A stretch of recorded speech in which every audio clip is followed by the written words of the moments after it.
If you've lost a tooth, don't wait to get it replaced. The longer you wait, the harder and more expensive it is to replace. What most people don't realize is the moment the tooth is gone, the bone starts to shrink underneath. So your jawbone stays strong only when there's a tooth root to stimulate the jawbone. No tooth root equals no stimulation equals bone loss. Within months, the bone can collapse inward, making the space smaller and changing your facial structure. And when your bone shrinks too much, you can't place your implant unless you're doing additional procedures like grafting, which just means more time and money and more healing time.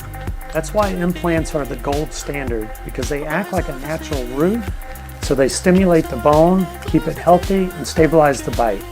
Follow us for more dental tips that actually protect your long-term health. Waiting doesn't save you money, it actually creates more problems. So replacing your tooth early can protect your smile, your bite, and your facial support.